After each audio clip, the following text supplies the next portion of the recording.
Chapitre 25. L'arrivée de Bazarov réjouit d'autant plus ses parents qu'ils ne l'attendaient point. Arina Vlassievna en fut tellement bouleversée qu'elle ne faisait que courir dans la maison. Son mari finit par la comparer à une perdrix. La petite queue retroussée de sa camisole lui donnait effectivement quelque ressemblance avec un oiseau. Vassili Ivanovitch lui-même grognait continuellement avec satisfaction en suçant du coin de sa bouche le bout d'ambre de sa pipe. Puis, se prenant le cou avec ses doigts, il tournait convulsivement la tête comme pour s'assurer qu'elle était bien en place, et ouvrant tout à coup la bouche toute grande, il se mettait à rire sans bruit. « J'arrive, pour 6 semaines au moins, mon vieux, » lui dit Bazarov. « Je veux travailler et j'espère que tu me laisseras en paix. »« Tu oublieras ma physionomie, voilà à quel point je te gênerai, » répondit Vassili Ivanovitch. Il ne manqua pas à sa promesse.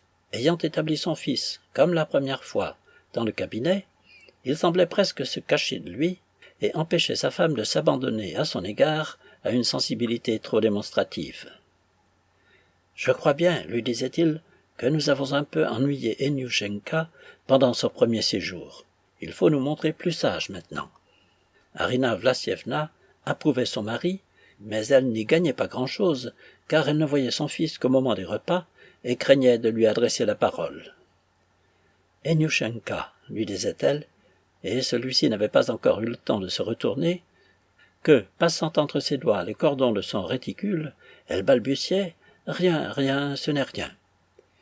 Puis elle entrait chez Vassili Ivanovitch et lui disait, la joue appuyée sur sa main, « Comment pourrions-nous bien savoir, mon chéri, ce que Eniusha aimerait mieux avoir aujourd'hui à dîner, du chtchi ou du bortsch ?»« Pourquoi ne le lui as-tu pas demandé ?» répondait-il. « J'ai eu peur de l'ennuyer. » Bazarov cessa bientôt lui-même de se tenir enfermé. La fièvre de travail à laquelle il était en proie fut remplacée par une sorte d'ennui sombre et inquiet. Un accablement étrange se faisait remarquer dans tous ses mouvements. Sa démarche même, jusque-là si ferme et si rapide, changea visiblement. Il ne fit plus de promenades solitaires et commença à rechercher la société. Il se mit à boire le thé dans le salon, à flâner dans le potager avec Vassili Ivanovitch et à fumer avec lui en silence. Il demanda un jour des nouvelles du père Alexis. Ce changement réjouit d'abord beaucoup Vassili Ivanovitch. Mais sa joie ne fut pas de longue durée. « Eniusha me désole, » dit-il un jour confidentiellement à sa femme. « Ce n'est pas qu'il soit mécontent ou irascible, cela ne m'inquiéterait pas, mais il est triste, chagrin, c'est désespérant. Il se tait, j'aimerais mieux qu'il nous grondât. Avec cela il maigrit et son teint est mauvais. »« Oh, mon Dieu, » répondait la vieille en soupirant. « Je lui mettrais bien un sachet de relique au cou, mais il n'y consentirait pas. » Vassili Ivanovitch tenta à plusieurs reprises d'interroger prudemment Bazarov sur ses occupations, sur sa santé, sur Arkad. Mais Bazarov lui répondait de mauvaise grâce et finit par lui dire avec dépit « On dirait que tu marches autour de moi sur la pointe des pieds. Cette manière-là est encore plus mauvaise que la première. »« Allons, je ne le ferai plus, » reprit précipitamment le pauvre Vassili Ivanovitch. Les conversations politiques n'eurent pas plus de succès. Un jour, ayant abordé la grande question du progrès à propos du prochain affranchissement des paysans, il s'imagina que cela plairait à son fils. Mais celui-ci répondit avec indifférence « Hier, en passant derrière la haie du jardin, j'entendis des petits paysans s'égosiller à crier, au lieu d'une de leurs vieilles chansons, le temps de la fidélité est venu, les cœurs sentent les atteintes de l'amour. Voilà ton progrès. » Bazarov se rendait quelquefois au village et se mettait à causer, suivant son habitude, d'un air railleur avec le premier paysan venu. « Voyons, lui disait-il, expose-moi tes idées. On prétend que vous constituez la force et l'avenir de la Russie. Avec vous commencera une nouvelle époque de notre histoire. Vous nous donnerez notre véritable langue et de bonnes lois. » Le paysan se taisait, ou bien il prononçait des paroles dans le genre de celle-ci. Nous pourrions bien effectivement, parce que d'ailleurs, selon la règle, par exemple, qui nous est donnée. « Explique-moi ce que c'est que votre mire, » lui demandait Bazarov. « Est-ce celui qui repose sur 3 poissons ?»« C'est la terre qui repose sur 3 poissons, » répliquait le paysan d'un ton convaincu, et en donnant à sa voix une mélopée patriarcale et naïve. et chacun sait que la volonté seigneuriale est toute-puissante contre notre mire, car vous êtes nos pères. Plus le maître est sévère, et plus le paysan est aimable. » Un jour qu'il venait d'entendre un pareil discours, Bazarov haussa les épaules avec mépris et se détourna du paysan qui regagna tranquillement son toit. « De quoi t'a-t-il parlé » demanda à ce dernier un autre paysan, homme entre deux âges, à la mine rébarbative, et qu'il avait vu du seuil de sa porte causer avec Bazarov. « Est-ce des redevances en retard ?»« Ah bien oui, » reprit le premier paysan, et sa voix n'avait plus de trace de mélopée patriarcale. Elle laissait percer, au contraire, une rudesse pleine de dédain. Il a bavardé avec moi pendant que la langue lui démangeait sans doute. Les maîtres sont tous les mêmes. Est-ce qu'ils comprennent quelque chose ? Comment comprendraient-ils quelque chose ? Lui dit son interlocuteur. Et, ayant secoué leur bonnet et abaissé leur ceinture, ils se mirent à causer tous deux des affaires de la commune. Hélas, le jeune homme plein d'assurance, qui venait de s'éloigner en levant dédaigneusement les épaules, ce Bazarov qui savait si bien parler aux paysans, comme il s'en était vanté dans sa discussion avec Paul Petrovitch, ne soupçonnait même pas que ceux-ci le considéraient comme une sorte de bouffon. Au reste, il finit par se trouver une occupation. Un jour, Vassili Ivanovitch pansait en sa présence la jambe blessée d'un paysan. Les mains du vieillard tremblaient, et il éprouvait quelque difficulté à serrer les bandages. Bazarov vint à son aide. À partir de ce moment, il continua à assister son père dans sa tâche de docteur, sans cesser pour cela de plaisanter sur les remèdes qu'il conseillait lui-même, sur l'empressement avec lequel son père les mettait en pratique. Mais ces plaisanteries ne déconcertaient nullement Vassili Ivanovitch, il les trouvait au contraire fort à son goût. C'était avec un véritable bonheur qu'il écoutait Bazarov, tout en fumant sa pipe et en retenant avec deux doigts les pans de sa vieille robe de chambre, et plus les paroles de son fils étaient venimeuses, plus l'heureux père riait de bon cœur en montrant toutes ses dents noirâtres. Il allait jusqu'à répéter les sorties quelquefois dénuées de sel ou n'ayant aucun sens que faisait son fils. Ainsi, par exemple, il répéta à tout propos plusieurs jours durant « Ceci, c'est pour le dessert », uniquement parce que son fils, ayant appris qu'il s'était rendu à Matine, avait employé cette expression. Dieu merci, dit-il confidentiellement à sa femme, Enyusha a oublié son hypocondrie. Comme il m'a arrangé aujourd'hui.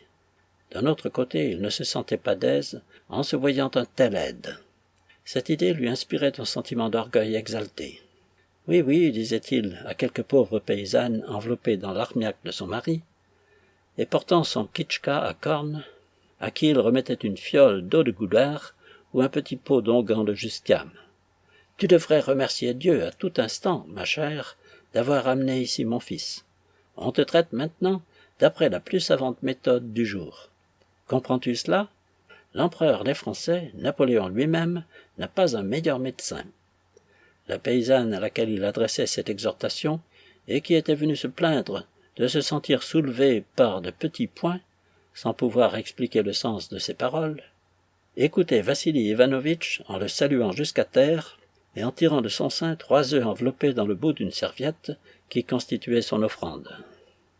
Bazarov arracha même une dent à un marchand forain, et quoique cette dent n'eût rien de particulier, Vassili Ivanovitch la conserva comme une pièce rare, et répéta plusieurs fois en la montrant au père Alexis, « Voyez-vous, père, quelle racine! Il faut que Gênes ait un fameux poignet. J'ai vu le marchand soulever en l'air. C'était magnifique. Je crois vraiment qu'un chêne n'y aurait pas résisté. » « C'est méritoire, » répondit le prêtre, ne sachant trop comment couper court à l'extase du vieillard. Un paysan du voisinage amena un jour à Vassili Ivanovitch son frère qui avait le typhus. Le malheureux était étendu, expirant sur une botte de paille. Des taches noirâtres couvraient tout son corps. Il était sans connaissance depuis longtemps. Vassili Ivanovitch regretta qu'on n'eût pas songé plus tôt à demander, pour ce malheureux, les secours de la médecine, et déclara qu'il n'y avait aucune possibilité de le sauver. Effectivement, le paysan ne put être ramené chez lui. Il expira en route dans sa téléga. 2 ou 3 jours après, Bazarov vint trouver son père et lui demanda s'il n'avait pas de la pierre infernale. « Oui, mais que veux-tu en faire ? J'en ai besoin pour cautériser une petite plaie. »« Qui est-ce qui s'est blessé ? » »« C'est moi. » Comment, toi? Quelle est cette plaie? Montre-la-moi. Tiens, c'est sur ce doigt. Je me suis rendu ce matin dans le village, d'où l'on nous avait amené ce paysan qui est mort du typhus. Je ne sais pourquoi on voulait faire son autopsie. Il y a longtemps que je ne m'étais livré à ce genre d'opération. Eh bien, j'ai demandé au médecin du district à m'en charger, et je me suis coupé.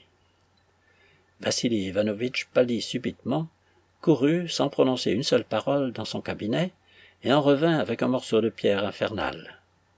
Bazarov voulut la prendre et sortir de la chambre. « Au nom du ciel, lui dit Vassili Ivanovitch, permets-moi de te brûler. » Bazarov sourit. « Quel amour de la pratique! Ne plaisante pas, je t'en supplie. Montre-moi ton doigt. La plaie n'est pas grande. Je ne te fais pas mal? Appuie ferme, n'aie pas peur. » Vassili Ivanovitch s'arrêta. « Peut-être vaudrait-il mieux la brûler avec un fer chaud. Qu'en penses-tu? » « Nous aurions dû le faire plus tôt. Maintenant, cela ne serait pas plus efficace que la pierre infernale. Si j'ai gagné le mal, il n'y a plus de remède. »« Comment, plus de remède ?» balbutia Vassili Ivanovitch.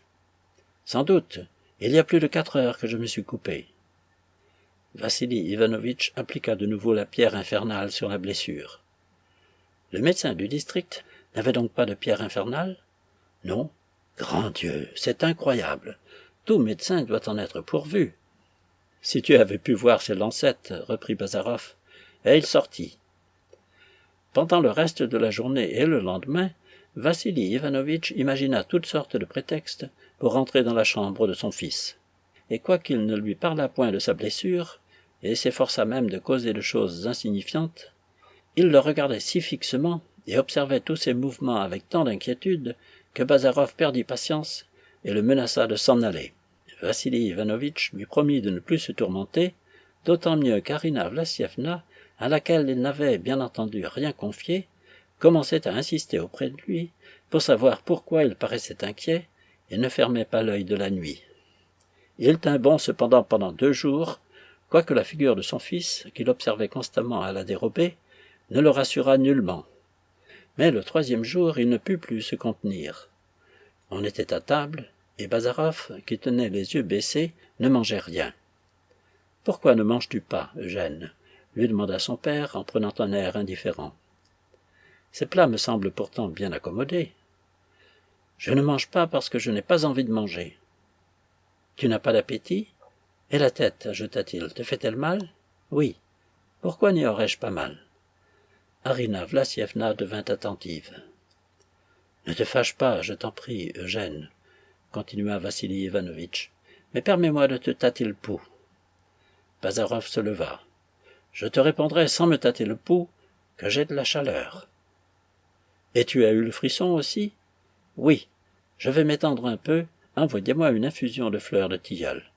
Je dois avoir pris froid. »« C'est donc ça que cette nuit je t'ai entendu tousser, » reprit Arina Vlassievna. « J'ai pris froid, » répéta Bazarov en s'éloignant. Arina Vlassievna se mit à préparer l'infusion, et Vassili Ivanovitch passa dans la chambre voisine, où il se prit par les cheveux sans proférer une parole. Bazarov resta couché tout le reste de la journée, et passa la nuit dans un état de somnolence lourde et fatigante. Ayant ouvert péniblement les yeux vers 1 heure du matin, il aperçut, à la lueur de la veilleuse, la figure pâle de son père, qui se tenait à son chevet, et il le pria de se retirer. Le vieillard obéit, mais il rentra presque aussitôt sur la pointe du pied, et blotti derrière la porte entr'ouverte d'une armoire, il continua à observer son fils. Arina Vlassievna ne se coucha pas non plus. Elle venait écouter à tout moment, à la porte du cabinet, la respiration d'Eniusha, et s'assurer que Vassili Ivanovitch était toujours à son poste. Elle ne pouvait distinguer que le dos immobile de son mari penché en avant. Mais cela suffisait à la tranquilliser un peu. Bazarov essaya de se lever lorsque le jour eut paru. Il fut pris d'un étourdissement, bientôt suivi d'un saignement de nez, et ne tarda pas à se recoucher. Vassili Ivanovitch l'assistait en silence. Arina Vlassievna s'approcha et lui demanda comment il se sentait. « Je me trouve mieux, » répondit-il en se tournant du côté du mur. Vassili Ivanovitch fit signe des 2 mains à sa femme de se retirer. Elle se mordit la lèvre pour ne point pleurer et sortit. Tout parut s'obscurcir en quelque sorte dans la maison. Toutes les figures s'allongèrent. Un silence étrange régnait jusque dans la cour. On relégua au village un coq criard que ce procédé dut singulièrement surprendre. Bazarov continuait à rester couché, la figure tournée du côté du mur. Vassili Ivanovitch lui adressa plusieurs fois la parole, mais ces questions fatiguaient le malade, et le vieillard resta immobile dans son fauteuil, en se tordant les doigts de temps en temps. Il allait pour quelques minutes dans le jardin, et y demeurait immobile comme une statue. Il semblait sous le coup d'un étonnement inouï, l'expression de la surprise ne quittait presque point sa figure. Puis il retournait vers son fils en cherchant à éviter sa femme. Elle réussit enfin à le saisir par la main et lui demanda convulsivement, presque d'un ton de menace, « Qu'a-t-il donc ?» Vassili Ivanovitch, pour la rassurer, essaya de sourire, mais, à sa propre stupéfaction, ce fut un éclat de rire qui partit de ses lèvres. Il avait envoyé chercher un médecin à la ville dès le matin. Il jugea convenable d'en prévenir son fils, afin que celui-ci ne lui en fît point de reproche en présence de son confrère. Bazarov se tourna tout à coup sur le divan où il était couché, regarda fixement son père et lui demanda à boire. Vassili Ivanovitch lui donna de l'eau et profita de ce moment pour poser la main sur son front. Il était brûlant. « L'ancien, dit Bazarov lentement et d'une voix rauque. Cela prend une méchante tournure. J'ai gagné une infection, et tu me mettras en terre dans quelques jours. » Vassili Ivanovitch chancela comme s'il eût reçu un coup violent dans les jambes. « Eugène, balbutia-t-il, que dis-tu là? C'est un simple refroidissement. »« Allons donc, reprit Bazarov. Il n'est pas permis à un médecin de dire de pareilles choses. J'ai tous les symptômes d'une infection, tu le sais bien. »« Les symptômes d'une infection? Oh non, Eugène. »« Qu'est-ce donc que cela? Dit Bazarov, et retroussant la manche de sa chemise, il montra à son père les taches rougeâtres d'un mauvais augure qui couvraient sa peau. Vassili Ivanovitch pâlit d'effroi. Admettons, quand même, cela serait quelque chose comme une infection épidémique. C'est une pyoémie, dit son fils. Oui, une infection épidémique. Une pyoémie, répéta Bazarov distinctement et d'un ton rude. Tu as donc oublié tes cahiers d'études? Allons, je le veux bien, mais toujours est-il que nous te guérirons. Chanson que tout cela, parlons raison. Je ne pensais pas mourir si tôt. C'est là un incident qui, je l'avoue, me paraît assez désagréable. Ma mère et toi, vous ferez bien de recourir à vos sentiments religieux. Voilà une belle occasion de les mettre à l'épreuve. Il but un peu d'eau. Il faut que je te demande quelque chose pendant que ma tête est encore à mes ordres. Demain ou après-demain, ma cervelle aura donné, comme tu le sais, sa démission. Il est possible même que maintenant, je ne m'exprime pas bien clairement. Tout à l'heure, je me croyais poursuivi par des chiens rouges, et tu m'attendais à l'affût absolument comme on attend un coq de bruyère. Il me semble que je suis ivre. Me comprends-tu bien? Certainement, Eugène, tu parles très sensément, comme d'habitude. Tant mieux. Tu m'as dit que tu as envoyé chercher un médecin. Je ne t'ai pas empêché de te procurer cette satisfaction. Procure-m'en une à ton tour. Il faut envoyer un express. À Arkad Nikolaïevitch? Demanda le vieillard avec empressement. Qui est cet Arkad Nikolaïevitch? Reprit Bazarov comme dans un moment d'absence. Ah oui, c'est Oisillon. Non, laisse-le en repos. Il est maintenant changé en corbeau. Ne fais pas de grands yeux. Ce n'est pas encore le délire. Envoie un express à Anna Sergeyevna Odintsov. C'est une propriétaire des environs. Vassili Ivanovitch lui fit signe de la tête qu'il la connaissait. Fais-lui dire « Eugène Bazarov vous salue et vous fait annoncer qu'il se meurt. Tu m'entends? » Tu seras satisfait. Mais comment pourrais-tu mourir, toi, Eugène? Je t'en fais juge. Où serait après cela la justice dans le monde? Je n'en sais rien, mais envoie l'express. À l'instant même, et je lui donnerai une lettre. Non, c'est inutile. Fais-la saluer de ma part, cela suffira. Quant à moi, je vais retourner à mes chiens rouges. C'est étrange. Je voudrais arrêter ma pensée sur la mort, et je n'y réussis pas. Je vois une espèce de tache et rien de plus. » Il se retourna péniblement du côté du mur, et Vassili Ivanovitch sortit du cabinet. Arrivé dans la chambre de sa femme, il tomba à genoux devant les images. « Prions, Arina, prions Dieu !» s'écria-t-il en gémissant. « Notre fils se meurt. » Le médecin du district, celui-là même qui n'avait point de pierre infernale, arriva, et, ayant examiné le malade, il conseilla de s'en tenir à une méthode expectante et ajouta quelques phrases propres à donner l'espoir d'une guérison. « Vous avez donc vu des hommes qui, étant dans ma position, ne partaient point pour les Champs-Élysées » lui demanda Bazarov, et, au même instant, il saisit par le pied une lourde table qui se trouvait près du divan, l'ébranla et la fit changer de place. « La vigueur, dit-il, toute la vigueur est encore là, et il faut mourir. Un vieillard a eu du moins tout le temps de se déshabituer de la vie. Mais moi, nier, nier. Qu'on s'avise de nier la mort, c'est elle qui vous nie, et tout est dit. J'entends pleurer là-bas, ajouta-t-il après un court silence. C'est ma mère. Pauvre femme, à qui fera-t-elle manger maintenant son fameux bortsch? Et toi aussi, Vassili Ivanovitch, je vois que tu pleurniches.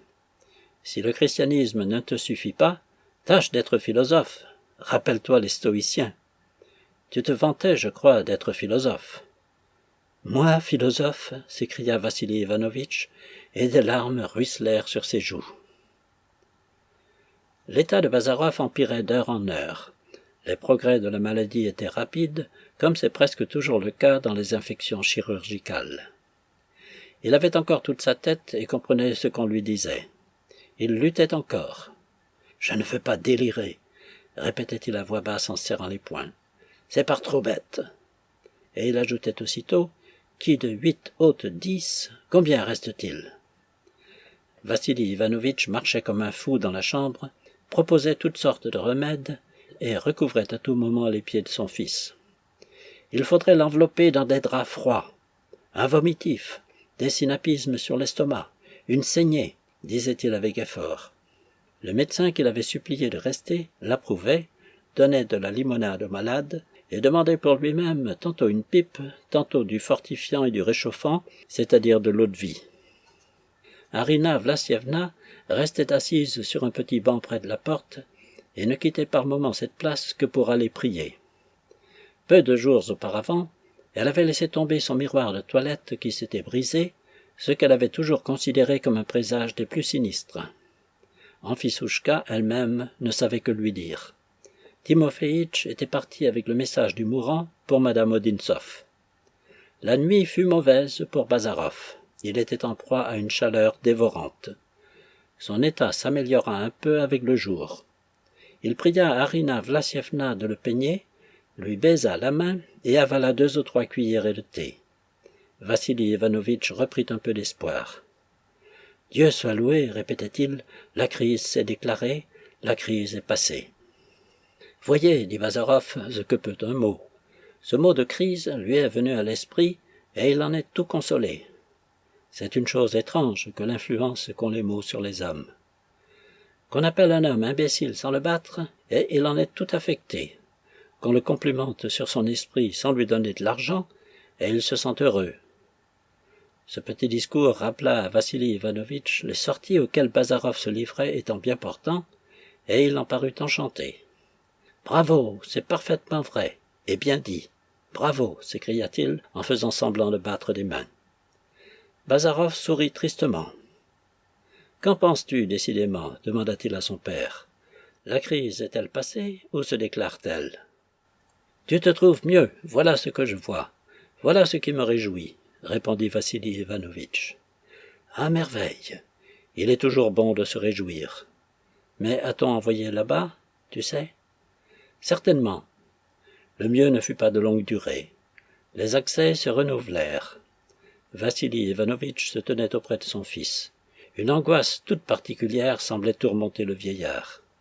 Il essaya vainement plusieurs fois de parler. « Eugène, s'écria-t-il enfin, mon enfant, mon cher, mon bon fils. » Cet appel inattendu fit impression sur Bazarov. Il tourna un peu la tête, tenta visiblement de rejeter le poids qui pesait sur son intelligence, et dit Quoi, mon père? Eugène, continua Vassili Ivanovitch, et il tomba à genoux près de Bazarov, quoique celui-ci tint ses yeux fermés et ne put le voir. Eugène, tu te sens mieux, et tu guériras avec la grâce de Dieu. Mais profite de cet instant, procure à ta pauvre mère et à moi la plus grande des satisfactions. Remplis tes devoirs de chrétien. Il m'a fallu un grand courage pour te proposer, mais il est encore plus terrible. C'est pour l'éternité, Eugène. Songe-y bien. La voix du vieillard s'éteignit, et une contraction étrange se promena lentement sur les traits de son fils, qui continuait à rester couché les yeux fermés. « Si cela peut vous faire plaisir, j'y consens, dit-il enfin. Mais il me semble que cela ne presse pas. Tu viens de me dire toi-même que j'allais mieux. » Mieux, oui, Eugène, mais on ne peut répondre de rien. Tout dépend de la volonté de Dieu. Et pour remplir un devoir... J'attendrai encore, reprit Bazarov. Tu dis toi-même que la crise vient de commencer. Si nous nous trompons, qu'importe.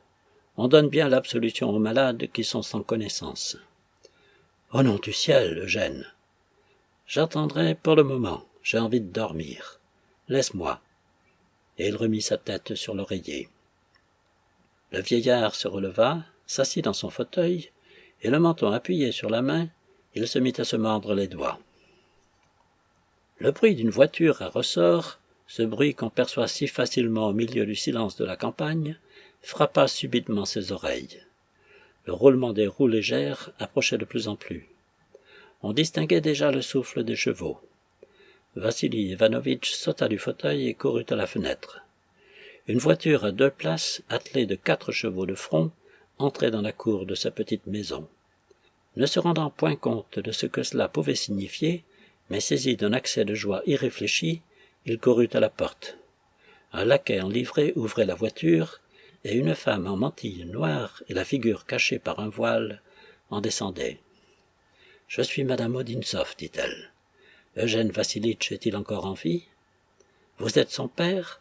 J'ai amené un médecin. »« Soyez béni, s'écria Vassili Ivanovitch, et lui saisissant la main, il la pressa convulsivement sur ses lèvres, pendant que le médecin dont venait de parler madame Odintsov, un petit homme à lunettes et à la physionomie allemande, sortait lentement de la voiture. « Il est encore vivant, mon Eugène, et il sera sauvé maintenant. Ma femme, un ange nous est arrivé du ciel. »« Qu'y a-t-il, grand Dieu ?» balbutia Arina Vlassievna, qui accourut du salon, et tombant aux pieds d'Anna Sergeyevna, dans l'antichambre même, elle se mit à lui baiser la robe comme une insensée. « Wo ist der Kranke? Où est le malade ?» demanda enfin le docteur d'un air impatient. Ces mots rappelèrent Vassili Ivanovitch à la raison. « Ici, veuillez me suivre, wertester Herr Kollege, ajouta-t-il en souvenir de son ancien état. « Eh, dit l'Allemand avec un aigre sourire. Vassili Ivanovitch le conduisit dans le cabinet. « Voici un médecin envoyé par Anna Sergeyevna Odintsov, dit-il en se baissant jusqu'à l'oreille de son fils. Et elle est ici elle-même. » Bazarov ouvrit soudainement les yeux. « Qu'as-tu dit ? Je t'ai annoncé qu'Anna Sergeyevna Odintsov était ici et qu'elle t'avait amené ce respectable docteur. » Bazarov promena ses yeux dans la chambre. « Elle est ici, je veux la voir. »« Tu la verras, Eugène, mais il faut d'abord causer un peu avec monsieur le docteur. Je vais lui conter toute l'histoire de ta maladie, puisque Sidor Sidoritch, c'était le nom du médecin du district, est parti. Et nous allons faire une petite consultation. » Bazarov regarda le médecin. « Eh bien, termine avec lui le plus vite possible. Mais ne parlez pas latin, car je comprends ce que signifie Jam moritur. Der Herr scheint des Deutschen mächtig zu sein, dit le disciple d'Esculape en se tournant vers le vieillard. Ich gabe, parlez russe, cela vaudrait mieux, répondit Vassili Ivanovitch. Ah, c'est donc comme cela, soit. Et la consultation commença. Une demi-heure après, Anna Sergeyevna, accompagnée de Vassili Ivanovitch, entra dans le cabinet. Le docteur avait eu le temps de lui glisser à l'oreille que l'état du malade était désespéré. Elle jeta les yeux sur Bazarov et s'arrêta près de la porte, tant cette figure enflammée, quoique déjà mourante, Ses yeux troubles, qui la regardaient fixement, lui causèrent une impression terrible. Elle se sentit glacée, saisie d'une peur accablante. La pensée qu'elle aurait ressenti toute autre chose si elle l'avait réellement aimé traversa rapidement son esprit. « Merci, » lui dit-il avec effort, « je ne l'espérais pas. C'est une bonne action. Nous nous revoyons encore une fois, comme vous me l'aviez prédit. Anna Sergeyevna a eu la bonté. Mon père, laissez-nous. Anna Sergeyevna, vous le permettez? Je crois que maintenant... » D'un mouvement de tête, il semblait lui dire qu'elle n'avait rien à redouter d'un mourant. Vassili Ivanovitch sortit. « Allons, merci, répéta Bazarov. C'est tout à fait royal.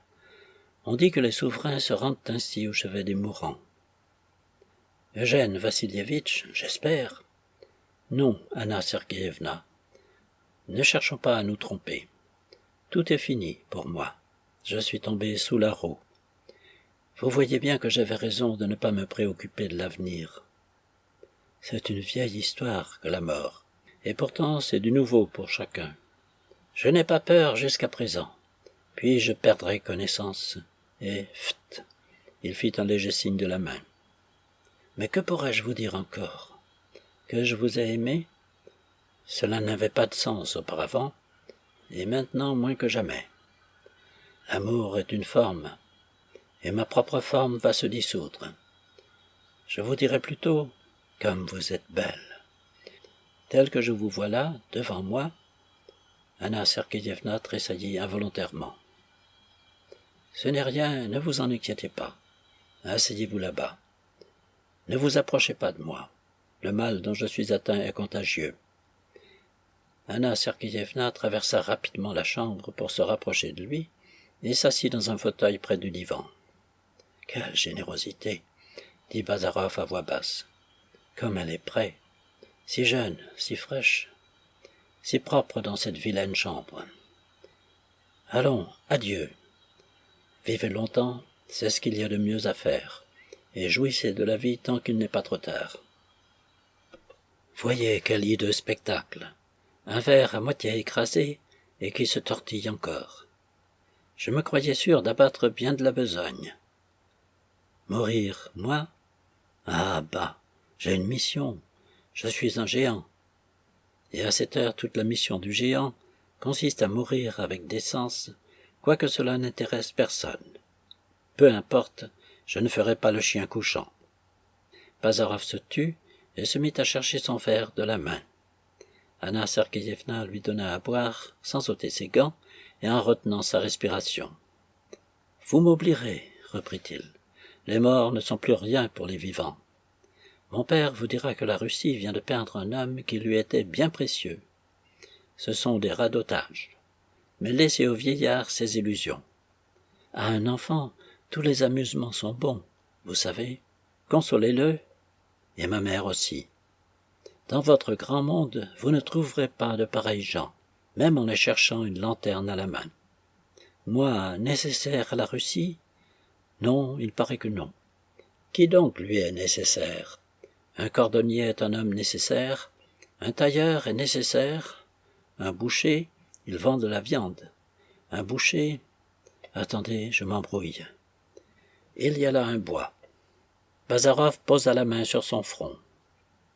Madame Odintsov se pencha vers lui. « Eugène Vassilievitch, je suis toujours là. » Il retira sa main et se souleva tout à coup. « Adieu, dit-il avec une énergie subite, et ses yeux brillèrent pour la dernière fois. « Adieu. Écoutez, je ne vous ai pas embrassé l'autre jour. Soufflez sur la lampe qui se meurt, et qu'elle s'éteigne. » Madame Odintsov posa ses lèvres sur le front du mourant. « Assez, reprit-il, et sa tête retomba. Maintenant, les ténèbres. » Madame Odintsov sortit sans bruit. « Eh bien, lui demanda Vassili Ivanovitch à demi-voix. « Il s'est endormi, répondit-elle encore plus bas. » Bazarov ne devait plus se réveiller.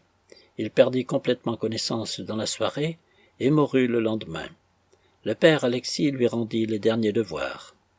Lorsqu'on lui donna l'extrême-onction, Lorsque l'huile consacrée coula sur sa poitrine, un de ses yeux s'ouvrit, et on eût dit qu'à la vue de ce prêtre dans son costume sacerdotal, de cet encensoir fumant et de ces cierges allumés devant les images, quelque chose qui ressemblait à un frémissement de terreur passa sur sa figure décomposée, mais cela ne dura qu'un instant.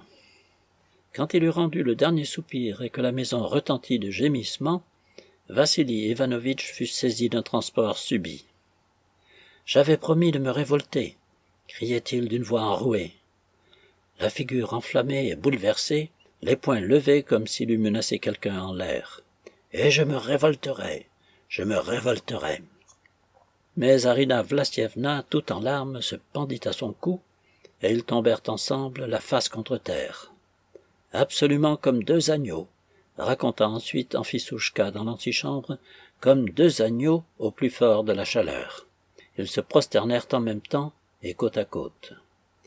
Mais la chaleur du jour passe et le soir vient, et ensuite la nuit qui ramène dans un tranquille asile tous les éprouvés et les fatigués.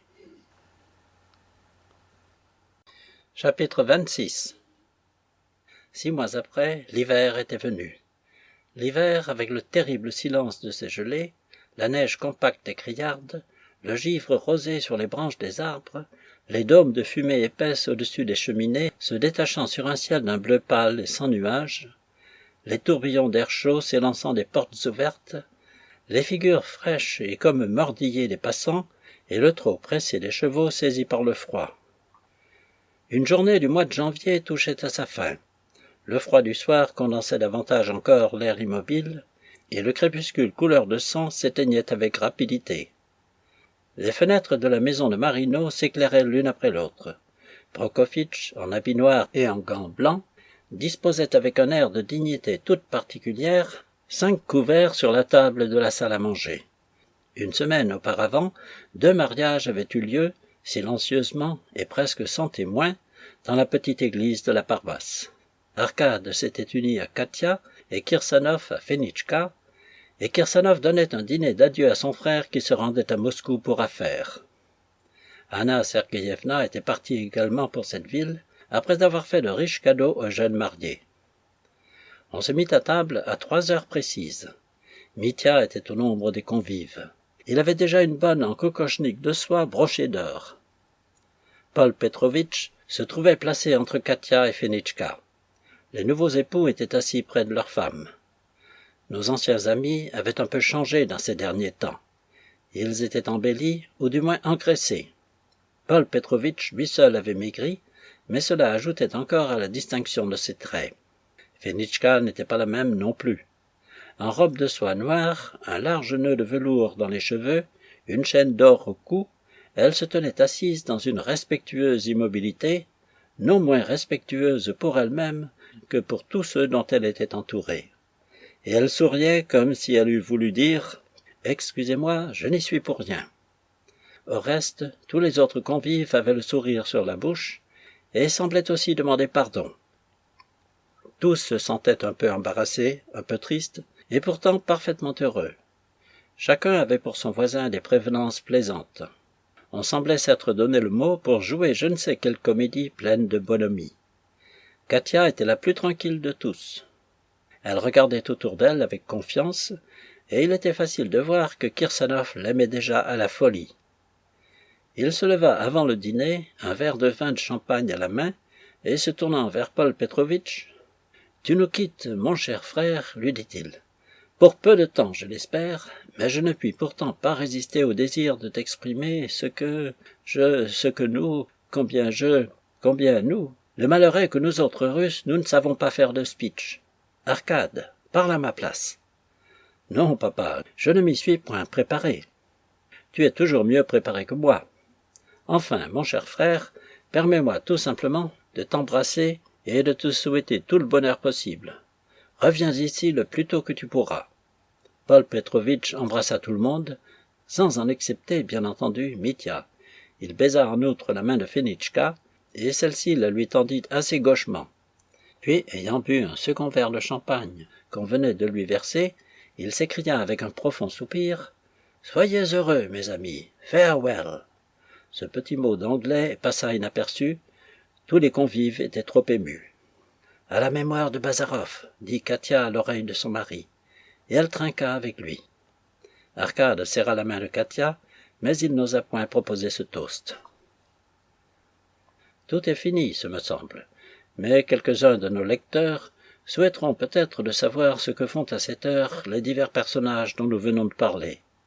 Nous ne demandons pas mieux que de les satisfaire. Anna Sergeyevna s'est mariée tout récemment. Elle a fait un mariage de raison. Celui qu'elle a pris pour mari est un de nos futurs hommes d'action, légiste intelligent, doué d'un sens pratique très développé, d'une volonté ferme et d'une grande facilité d'élocution. D'ailleurs, encore assez jeune, bon et d'une froideur glaciale. Ils font très bon ménage, et finiront peut-être par atteindre au bonheur domestique, peut-être même à l'amour. La princesse X est morte et oubliée depuis le jour de son décès. Le père et le fils Kirsanov se sont établis à Marino, leurs affaires commencent à marcher un peu mieux. Arcade est devenu un bon agronome, et la ferme rapporte déjà un revenu assez considérable. Nicolas Petrovitch a été choisi pour juge de paix et remplit ses fonctions avec le plus grand zèle. Il parcourt sans cesse le district qui lui est assigné, prononce de longs discours, car il pense que le paysan a besoin d'être bien raisonné, c'est-à-dire qu'il faut lui répéter la même chose jusqu'à satiété. Et cependant, à dire vrai, il ne parvient pas à satisfaire pleinement ni messieurs les gentilshommes éclairés qui discutent sur la mancipation, tantôt avec affectation, tantôt avec mélancolie, ni les seigneurs incultes qui maudissent ouvertement cette malheureuse municipation. Les uns et les autres le trouvent trop mou. Il est né un fils à Katerina Sergeyevna, et Mitya est déjà un petit gaillard qui court et bavarde assez gentiment. Fenichka, maintenant Fedosia Nikolaïevna, n'aime personne au monde, après son mari et son fils, autant que sa belle-sœur, et lorsque celle-ci se met au piano, elle resterait volontiers à ses côtés toute la journée. N'oublions point Pierre. Il est devenu tout à fait stupide et plus gonflé d'importance que jamais. Cela ne l'a pas empêché de faire un mariage assez avantageux. Il a épousé la fille d'un jardinier de la ville, qu'il a préférée à 2 autres promis, parce que ceux-ci n'avaient point de montre, tandis que lui possédait non seulement une montre, mais même des bottines vernies. On peut rencontrer à Dresde, sur la terrasse de Brühl, entre 2 et 3 heures, temps le plus fashionable pour la promenade, un homme d'une 50aine d'années aux cheveux tout blancs, et qui paraît souffrir de la goutte, mais encore beau, à la mise élégante, et ayant ce cachet particulier que donne l'habitude du grand monde. Ce promeneur n'est autre que Paul Petrovitch Kirsanov. Il a quitté Moscou par raison de santé. Il s'est fixé à Dresde, où il fréquente surtout les Anglais et les voyageurs russes. Avec les premiers, ses manières sont simples, presque modestes, quoique toujours dignes. Il le trouve un peu ennuyeux, mais le considère comme un parfait gentilhomme, a perfect gentleman. Plus à son aise avec les Russes, il donne pleine liberté à son humeur bilieuse, se persifle lui-même et ne ménage point les autres. Mais il fait tout cela avec un aimable laisser-aller et sans jamais manquer aux convenances. Il professe d'ailleurs les opinions des slavophiles, et chacun sait que dans la haute société russe, cette manière de voir passe pour très distinguée. Il ne lit aucun livre russe, mais on remarque sur son bureau un cendrier en argent ayant la forme d'un lapote de paysan. Nos touristes le recherchent beaucoup. Matvei Ilitch Kolyazin, qui s'est placé momentanément dans les rangs de l'opposition, lui a fait une visite solennelle en se rendant aux eaux de Bohême. Et les habitants de la ville, avec lesquels il n'a point du reste de rapport suivi, semblent lui porter une sorte de vénération. Personne ne peut obtenir aussi facilement que le Herr Baron von Kirsanov un billet d'entrée à la chapelle de la cour, une loge, etc. Il fait toujours autant de bien que possible, et toujours un peu de bruit. Ce n'est pas en vain qu'il a été un lion autrefois. Mais la vie lui est à charge, plus encore qu'il ne le soupçonne. Il suffit de le voir à l'église russe, lorsque se tenant à l'écart, appuyé contre le mur, il se met à rêver et reste immobile, les lèvres amèrement serrées. Puis, se secouant tout à coup, il commence à se signer d'une façon presque imperceptible. Madame Kukshine a fini aussi par quitter le pays, Elle est actuellement à Heidelberg et n'y étudie plus les sciences naturelles mais l'architecture. Elle y a découvert, à ce qu'elle dit, de nouvelles lois. Comme autrefois, elle hante les étudiants et surtout les jeunes physiciens et les chimistes russes, dont Heidelberg est rempli, et qui, après avoir stupéfié les naïfs professeurs allemands dans les premiers temps de leur séjour par la rectitude de leur jugement, les stupéfie encore bien plus, peu de temps après, par leur complète oisiveté et leur paresse sans exemple. C'est avec 2 ou 3 chimistes de cette force, ne sachant point distinguer l'oxygène de l'azote, mais critiquant tout et très satisfaits d'eux-mêmes, que Sitnikov, accompagné du grand Elisséevitch, et se disposant aussi à mériter ce titre honorable, se traîne à Pétersbourg et continue, suivant son expression, l'œuvre de Bazarov. On assure qu'il a été rossé, il y a peu de temps, mais non sans prendre sa revanche. Il a donné à entendre, dans un obscur article qui a paru dans un obscur journal, que son agresseur était un poltron. Il nomme cela de l'ironie. Son père le fait aller comme d'habitude. Sa femme le traite d'imbécile et de littérateur. Il existe un petit cimetière dans un des recoins les plus éloignés de la Russie. Ainsi que presque tous les cimetières chez nous, il présente un aspect des plus tristes. Les fossés qui l'entourent sont depuis longtemps comblés et envahis par les herbes, les croix de bois gisent à terre ou se tiennent à peine, toutes penchées sous les petits toits jadis peints qui les surmontent. Les pierres funéraires sont déplacées comme si quelqu'un les poussait par-dessous. 2 ou 3 arbres presque dépouillés de leurs feuilles donnent à peine un peu d'ombre, des moutons qui paissent entre les tombes. Cependant, il en est une que la main de l'homme respecte, que les animaux ne foulent point aux pieds. Les oiseaux seuls viennent s'y poser et chanter chaque matin aux premières lueurs du jour. Une grille de fer l'entoure, et 2 jeunes sapins sont plantés à ses 2 extrémités. Cette tombe est celle d'Eugène Bazarov. 2 personnes, un mari et sa femme, pliant sous le poids des années, viennent souvent la visiter d'un petit village des environs. Se soutenant l'un l'autre, ils s'approchent à pas lents de la grille, y tombent à genoux, et pleurent longtemps et avec amertume, tiennent longtemps les yeux fixés sur la pierre muette qui recouvre leur fils. Ils échangent quelques paroles, essuient la poussière qui couvre la dalle funéraire, redressent une branche de sapin, puis ils se remettent à prier et ne peuvent se décider à quitter ce lieu où ils se croient plus rapprochés de leur fils, plus près de son souvenir. Est-il possible que leurs prières, que leurs larmes soient vaines ? Est-il possible que l'amour pur et dévoué ne soit point tout-puissant ? Oh non ! Quelque passionné, quelque révolté que soit le cœur qui repose dans une tombe, les fleurs qui ont poussé sur elle nous regardent paisiblement de leurs yeux innocents. Elles ne nous parlent pas seulement du repos éternel, de ce parfait repos de la nature indifférente. Elles nous parlent aussi de l'éternelle réconciliation et d'une vie qui ne doit pas finir. Fin du roman.